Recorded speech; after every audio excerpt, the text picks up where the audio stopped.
Welcome back to Andersen Acres. I'd like to talk about another chicken breed today because it's blowy and snowy and I don't want to go outside. Today I wanted to talk about a breed from France. I wanted to talk about the Flèche chicken. This chicken comes from a town of the same name, south of Paris, and this chicken was originally quite popular in Germany and France because it was a tender white flesh chicken that was an excellent table bird. So yes, this is a meat breed raised specifically for meat, and it was quite popular in the 19th century. Eventually, as time went on and we created more commercial type birds, commercial type meat birds specifically, the Flèche was passed over and kind of almost replaced with the commercial breeds because the Flèche does take 10 months to go from hatched to mature enough for slaughter, whereas a lot of the commercial breeds are ready in under 4 months. So it worked out money wise. So the Flèche was passed over in a lot of cases for that.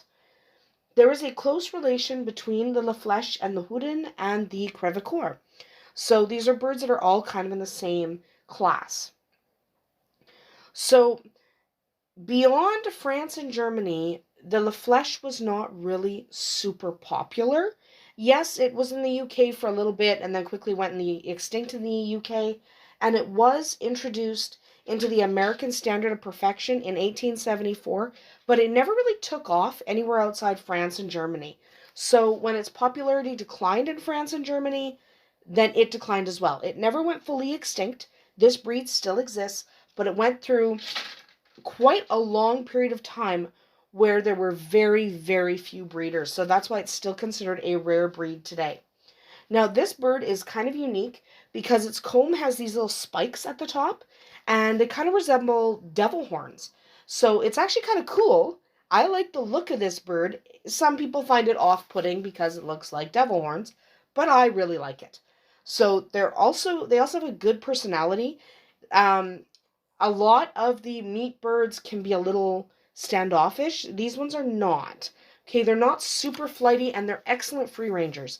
They were originally bred to be free rangers. So if you want free ranging birds on your farm, the Flèche might be right for you if you can find them.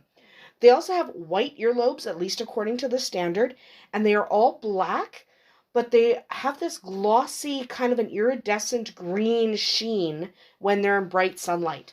So yes, they're black, but they're not just matte black. They are very glossy and they look iridescently green, and it's awesome. They're quite a beautiful bird. So they're a lot of fun on the farm if you can get them. They are not a laying breed. They lay about 150 to 180 tinted eggs a year. And yeah, that sounds like a decent amount, but you wouldn't raise these guys specifically for laying because they just don't lay that much.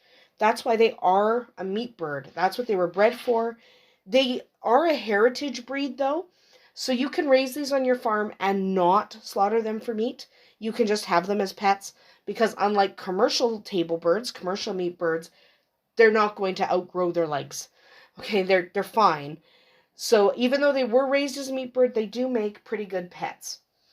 There has been a resurgence in interest in these birds, mostly because there's this whole press towards less commercial birds, more heritage breeds, and as that happens, this guy kind of gains popularity because he is quite tender.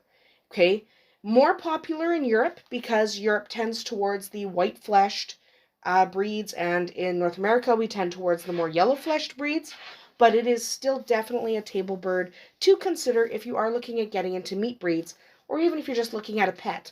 Again, not great layers, but if you do get into this breed, you should try to breed them because there are not that many. They fell out of favor for a long time, so even the fact that they still kept going despite having fallen out of favor is somewhat remarkable. So if you get your hands on a breeding pair, hatch those eggs because it's definitely worth it. These are awesome birds, and they definitely have their place on hobby farms all around the world. So if you can get them, you should. They're awesome.